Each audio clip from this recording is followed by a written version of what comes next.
Muhammad bin Husain Al-Rasyid. Gitu. Nah, lahir di kota Qasam. Qasam itu di daerah Yaman, Hadramaut Yaman. Itu kurang lebih kalau dari kota Tarim sekitar 45 menit sampai 1 jam. Ada namanya wilayah Qasam. Itu dulu pelosok yang luar biasa, sangat pelosok. Qasam itu bukan kota, istilahnya desa. Istilahnya desa. Kenapa kok lahirnya di situ? Karena ayah beliau namanya Habib Muhammad bin Husain. Habib Muhammad bin Husain itu seorang dai. Jadi kalau sebenarnya ada cerita unik ya, ini cerita unik juga penting untuk para santri. Jadi Habib Muhammad bin Husain itu, beliau itu dulu anak muda yang tidak senang ngaji, bulan terus. Karena beliau itu tinggal sama pakliknya.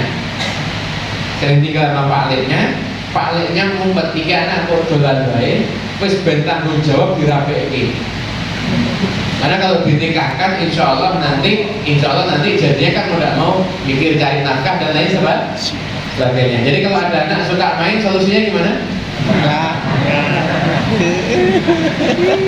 Nah, gitu loh. Kalau zaman sekarang tambah tidak bertanggung jawab nanti.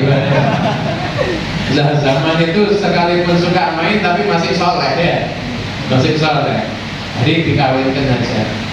Akhirnya pamannya yang mau biayai untuk ongkos pernikahan, ngelamar satu perempuan, diterima lamaran sama bapaknya itu niatnya mau memotivasi, bilang saya tidak mungkin menikahkan putri saya kepada orang yang tidak tahu ilmu agama, nggak pernah tahu apa-apa, nggak ngaji ini anak yang cuma dolar, suka gelem, mosok anakku tak kayak wong koyo ngono.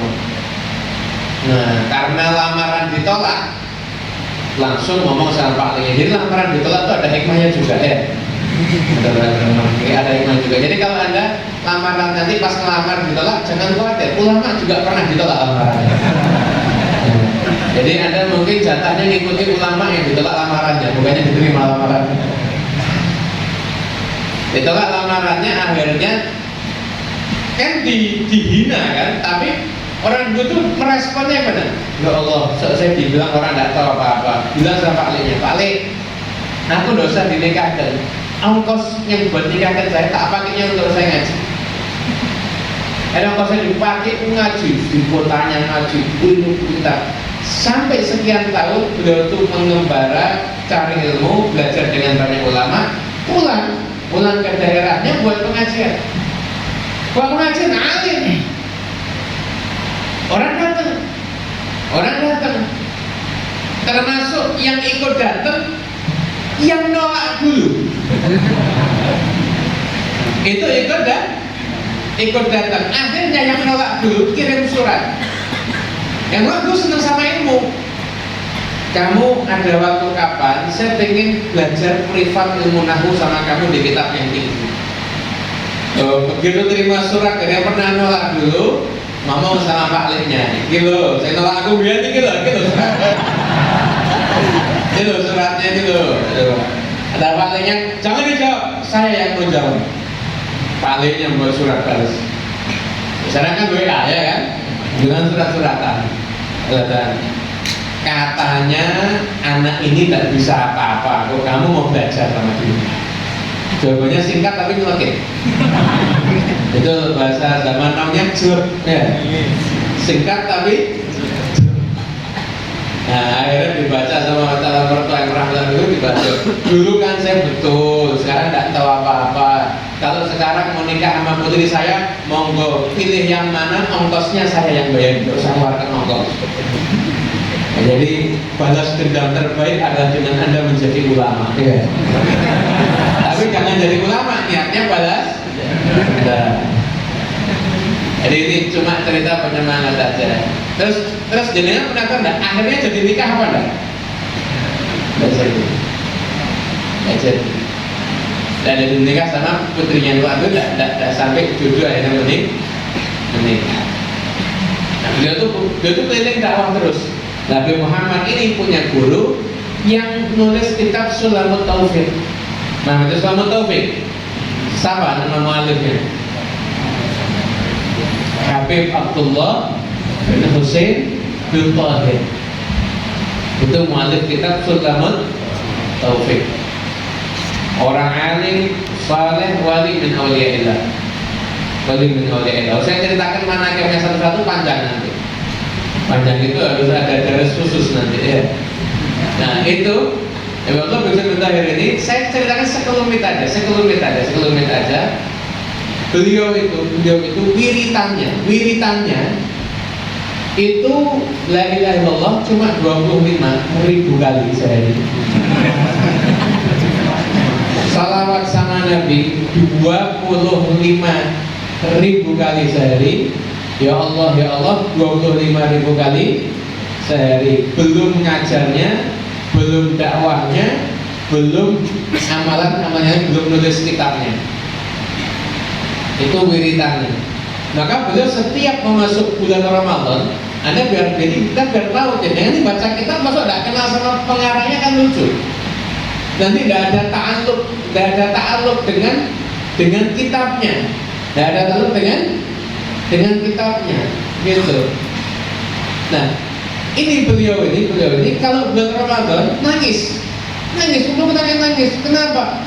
Bulan Ramadan tidak bisa nambah amalan. Kalau kita masuk Ramadan tidak nambah, santri periode nambah, orang hatam ya kan?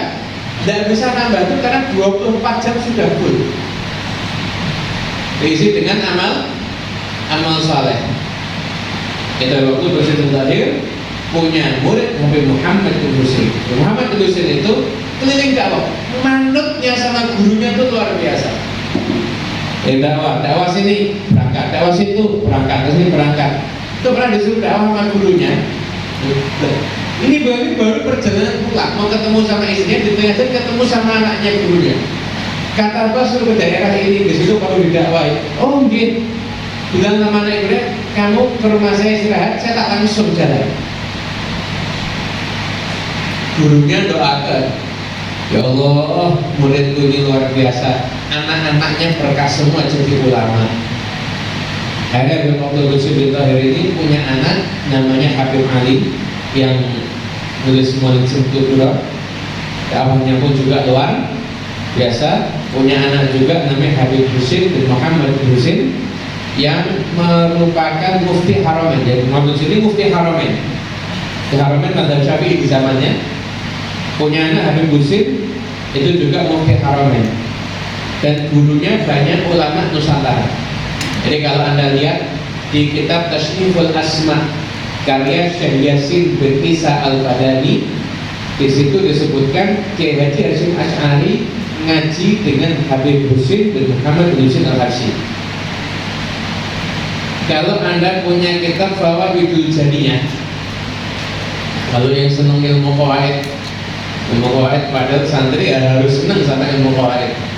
Karena Anda kalau tidak ngaji qawaid, nggak mungkin dapat malakatul fiqhiyah, nggak mungkin dapat chemistry sama ilmu fikih. Kalau tidak ngaji ilmu qawaid fikih, tidak nyambung. Ilmu fikih tidak nyambung. Itu di kitab Fawaidul Janiyah Anda lihat itu di bagian depan. Sanad ngajinya Syekh Yasin itu ilmu qawaid bersama ke Habib Husain bin Muhammad bin Husain dan juga ke Habib Muhammad bin Al-Habsyi ayah Habib Ali. Kemudian kalau Anda baca di mukadimah Syekh Mahfud At-Tirmidzi, di antara gurunya Syekh Mahfud At-Tirmidzi yaitu Habib Husain bin Muhammad bin Husain Al-Habsyi, dan juga Syekh Khalil Al-Bangkalani juga pernah ngaji sama Habib Husain bin Muhammad bin Husain Al-Habsyi. Artinya kalau diruntut, jadi para habaib dan kiai itu sangat ilmunya nyambung, filsafin wahid. Karena ilmunya itu semuanya nyambung. Makanya pemahamannya nggak pernah ada yang berbeda. Tahlilannya kodo tahlile, qaulnya kodo qaulnya, maulid juga sama cara maulid. Maulidnya pondok habib dan kiai, kitab yang dibaca pun juga sama. Kenapa? Karena fi masyrabin wahid, karena berasal dari satu masyrab yang sama, yaitu satu ikatan sanad yang sama. Jadi nyambungnya juga ke situ juga, semuanya sama-sama saja. Ikhwani rahimakumullah, Habib Ali bin Muhammad bin Al-Habsyi itu, kalau saya cerita terlalu panjang, tapi yang penting-penting aja. Beliau lahir di Kosar, kemudian beliau ngaji di sana, usia mungkin belum ada 10 tahun sudah hafal Quran, dan itu biasa waktu itu. Dan itu biasa hafal Quran. Dan beliau itu memang dididik sama ibunya, dan pendidikan ibunya itu luar biasa. Cinta orang soleh. Dari pendidikan ibunya itu bisa menjadikan anaknya itu mengidolakan orang soleh. Nah, saya mikir anak-anak zaman sekarang itu yang diidolakan tidak jelas semuanya. Yang diidolakan tidak jelas semuanya, Upin Ipin gitu, atau nanti yang model-model Upin Ipin masih mending. Kadang-kadang orang-orang kadang-kadang pemain sepak bola yang itu notabene kafir. Kalau artis ya kadang-kadang fasik, amaliannya fasik dan idhar bil fiski, mudhir bil fiski. Itu kan bahaya. Jadi tarbiyah seorang ibu yang luar biasa, ayahnya sering dakwah, ibunya bisa menjadikan anaknya mencintai orang soleh. Jadi anak Habib Ali dari kecil hobinya itu baca biografi orang soleh. Setiap baca biografi orang soleh, datang sama ibunya minta, ada bu, jadikan saya kayak dia ya. Itu terus seperti itu, Anda bisa bayangkan. Jadi betul-betul satu tarbiyah yang menghasilkan karakter yang luar biasa. Dan Habib Ali bin Muhammad Al-Habsyi usianya belum 20 tahun, beliau sudah yaqadhah, berjumpa langsung dengan Nabi Muhammad Sallallahu Alaihi Wasallam. Lah kok bisa? Kan hidupnya terpaut 1000 sekian tahun, kok bisa? Nah, kalau Nabi nggak pernah jelaskan, kita juga bingung. Tapi Nabi juga pernah menjelaskan, man ra'ani fil manam wa sayarani fil yaqadhah. Barang siapa yang berjumpa denganku, lihat aku dalam keadaan mimpi, maka dia pasti akan lihat aku dalam keadaan terjaga. Ada bangun itu nanti di akhirat terjaganya. Loh, di akhirat semuanya lihat Nabi, sekalian dia nggak pernah mimpi. Tapi betul-betul orang yang mimpi, Allah muliakan akan kisah yang kotor, lintas dimensi, berjumpa dengan Nabi Muhammad SAW. Dan Habib Ali usianya belum 20 tahun, beliau sudah yang kotor dengan Rasulullah SAW. Habib Ali punya guru spiritual, seorang wali bin Auliyaillah, yaitu Habib Abu Bakar bin Abdullah bin Al-Attas. Gurunya yang berjumpa hanya 8 kali, tapi punya irtibat ikatan hati yang kuat. Dan beliau berkali sama sahibnya itu membaktikan hidupnya untuk dakwah di jalan Allah Ta'ala. Bahkan Habib Ali itu termasuk orang yang membuat pertama kali pondok pesantren di Hadramaut di Yaman. Itu pondoknya Habib Ali Al-Habsyi. Awal pondok pesantren terima santri gratis itu Habib Ali Al-Habsyi di Yaman ketika itu. Dan Habib Ali diantaranya membuat satu tradisi yang dipakai di pondok-pondok terutama di Yaman dan pada HKM sampai saat ini, yaitu ngaji nahwu di pagi hari, ngaji nahwu di waktu subuh. Jadi ilmu nahwu itu kadang-kadang nggak diminati sama orang Arab. Jadi sama orang Arab. Makanya para masih yang ada di Hadramaut itu pernah mengatakan orang-orang Indonesia nahwunya lebih top daripada orang Arab. Nahwunya, kalau ngomongnya belum tentu. Karena kan kita nahwu ngelontok, praktek bicara kan jarang ya. Tapi nahwu kan itu nahwunya orang itu lebih top daripada orang Arab. Orang Arab tidak senang belajar nahwu. Kenapa? Sama kayak Anda belajar bahasa Indonesia. Tertarik kan? Nggak tertarik. Orang Arab tidak tertarik sama nahwu. Kenapa? Karena sudah bisa ngomong dengan bahasa Arab. Ya kan? Di Arab tuh anak kecil-kecil bisa bahasa Arab, betul kan? Ya memang lahirnya di Arab lah ya. Sama kayak di Madura, anak kecil sudah bisa bahasa Madura. Kalau pulau di mana yang macam Madura, skoni. Banyak tahun itu. Saya tahunya benar-benar dikit-dikit. Nah ini di kota tidak senang. Habib Ali itu membuat terobosan ngajar nahwu di waktu subuh yang datang 300 orang.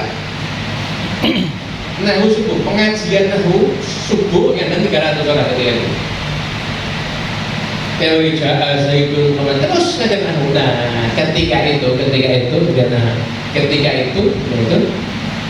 orang-orang yang kritik bocah kemarin sore. Jadi anda yang muda-muda ini, anda kalau dakwah pasti akan dapat kritikan. Jadi kalau anda pengen dakwah tapi tidak pengen dikritik orang, jangan dakwah. Tunggu berubah. Jualan cilok. Nanti kritik, insya Allah. Karena kalau dakwah pasti dikritik. Tiba itu disalahkan itu pasti. Jadi kalau tidak siap mental disalahkan walaupun tidak salah, jangan dakwah. Cilok bisa, jualan online bisa, murah. Tapi mau dakwah menempuh jalannya para nabi, ambil Allah dia, dari ini jalannya. Tapi kalau anda tempuh jalan ini, berkahnya sampai anak cucu, insya Allah. Nah, dia tuh banyak ada kritik ini apa nih anak kemarin sore itu buat pengajian ini. Kalau ada kritik, ada salah seorang tua biasanya nahu lagi mau ngaji nahu, nyandar diri yang ketiduran. Lihat 3 sosok cahaya ikut majelis. Satu cahaya terang, 2 terang dan tidak setengah merawat, yang 3 juga terang dan tidak seterang yang kedua dan yang pertama itu. Kamu siapa? Saya Hasan bin Ali bin Abi Thalib. Itu ayahku Ali bin Abi Thalib, dan itu kakekku Nabi Muhammad SAW. Mau kemana? Mau datang ada pengajian nahu dari putraku Ali bin Muhammad SAW. Mau bangun tidur kita sampai balik tak buat subuh. Mau dikritik, mau tidak peduli ya. Karena sudah ada isyarah. Nah itu akhirnya beliau dakwahnya Habib Ali itu mengutamakan dakwah yang sangat santun. Kalau anda ingin tahu mendasarnya Habib Ali itu sangat santun. Senangnya ngasih makan orang. Jadi ayahnya Habib Muhammad bin Dusun itu keliling ke pelosok-pelosok. Itu kalau ada petani-petani yang lagi nyawa, kalau diajak ngaji kan tidak mau wis kesel. Kalau siang kerja, muridnya Habib Muhammad bin Dusun disuruh nyawa, petani disuruh ngaji. Belum pernah ada juga model gitu sampai sekarang. Muridnya disuruh nyawa, petani yang disuruh ngaji. 3 hari bisa wudhu, bisa sholat, tahu yang wajib-wajib, akidah benar, ganti pertanyaan yang lain. Itu dakwahnya. Dan waktu itu dakwahnya ngasih makan orang, dikumpulkan ngaji, diajak kenal Kanjeng Nabi gitu. Sampai pernah dikisahkan Habib Ali bin Muhammad Al-Habsyi itu dilapori sama orang. Ada di daerah ini ada sesepuh bacaan Fatihahnya keliru, tapi mintanya jadi imam. Repot kan? Di daerah kita juga banyak ya. Bacaan Fatihahnya keliru. Orang baik, tokoh bacaan Fatihahnya keliru, tapi pengennya jadi saya paling saya ngatasi. Habib Ali akhirnya datang bawa 10 orang muridnya ke kampung itu. Kemudian ketemu sama tokohnya. Ketemu sama tokoh yang masya Allah dipuji-puji. Yang lapor ini bingung.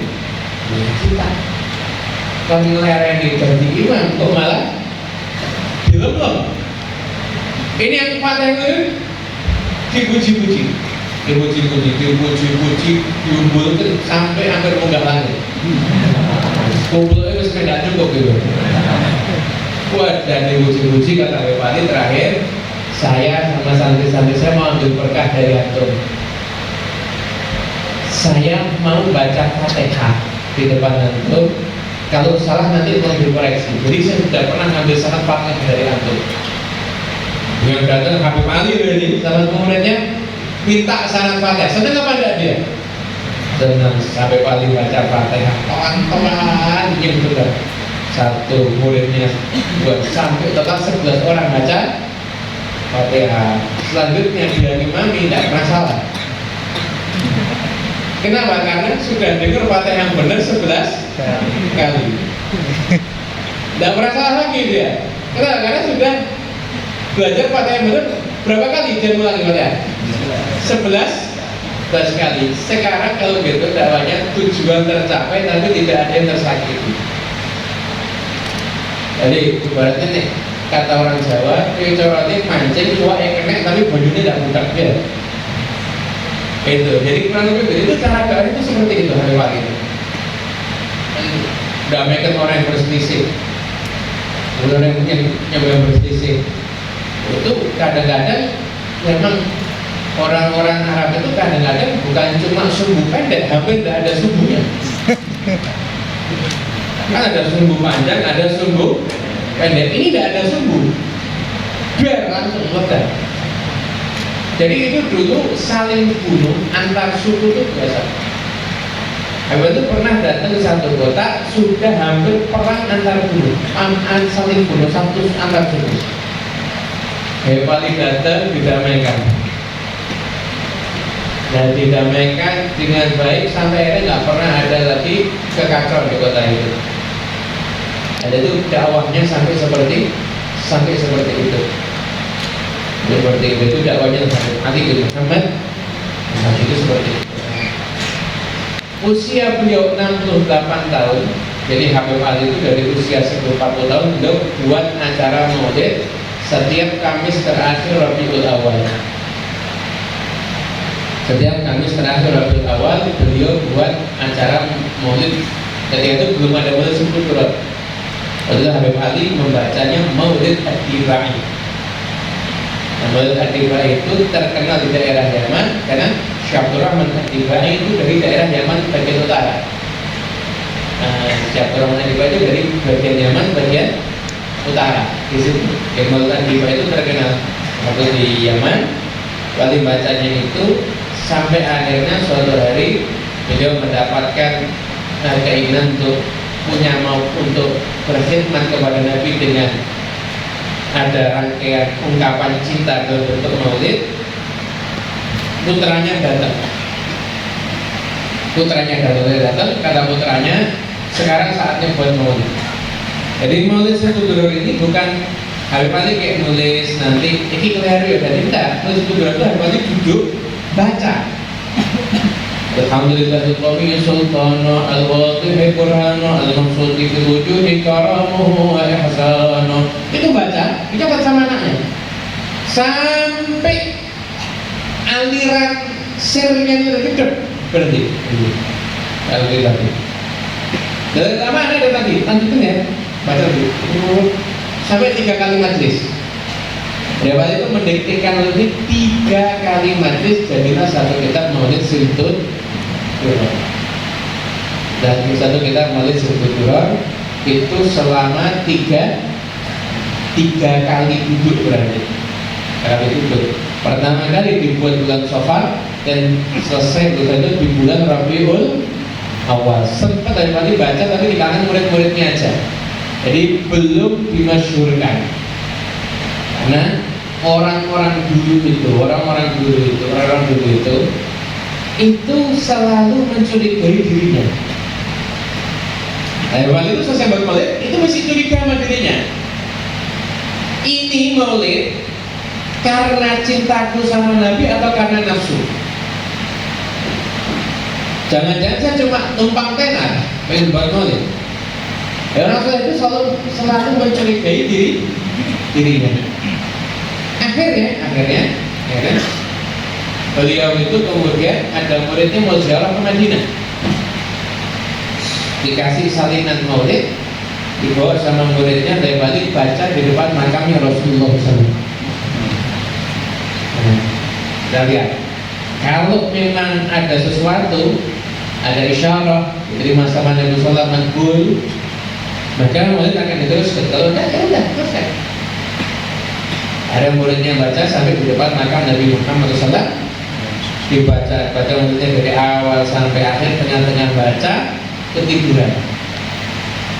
Dalam tidurnya mimpi Nabi Muhammad SAW bangun dari kubahnya, mengambil orang itu, diambil kitab maulidnya, dibaca dari awal sampai akhir.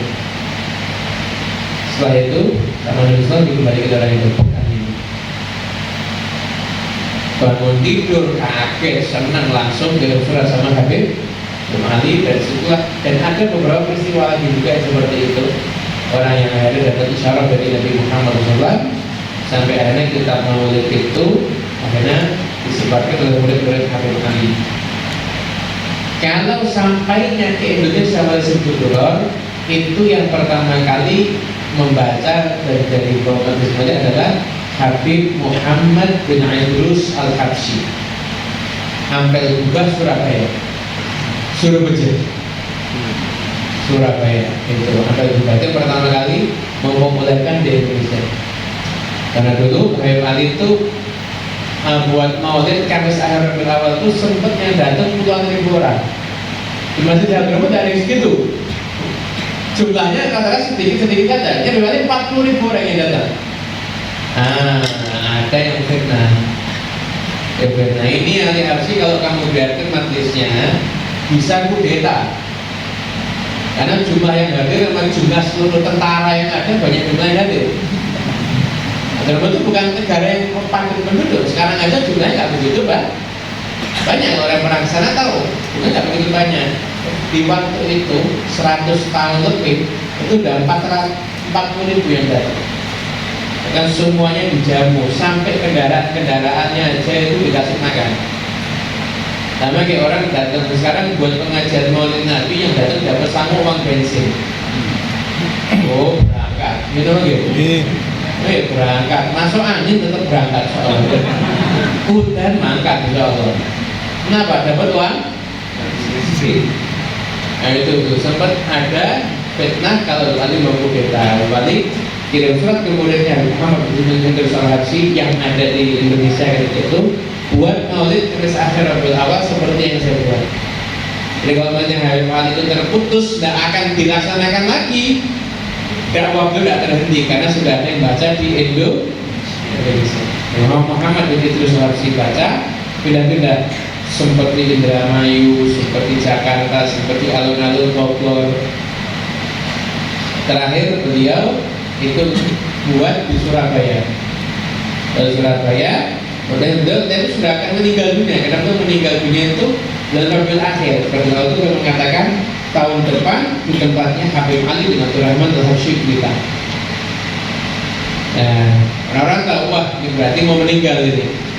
Kok juga ngasih kisah Syarah nyebut nama, biasanya cuma nyebut tempat, tak nyebut nama. Akhirnya kemudian tanya, lah hallnya Habib Ali gimana? Karena Habib Ali sudah meninggal waktu itu. Hallnya nanti yang buat akan datang, jangan kamu buat. Tahun depannya Habib Muhammad Idrus sudah meninggal, lanjutin sama Habib Ali Kuitang sampai sekarang. Dan itu Kamis sore Rabiul Awal akhir itu majlis maulid itu di Kuitang Jakarta. Dan majlis maulid sampai sekarang itu lanjutan dari tulisan Habib Ali Al-Habsyi. Nah itu yang berkaitan dengan permasalahan daripada Maulid Nabi Sallallahu Alaihi Wasallam. Hadirin yang dimuliakan Allah Taala, ikhwan rahimakumullah. Sekarang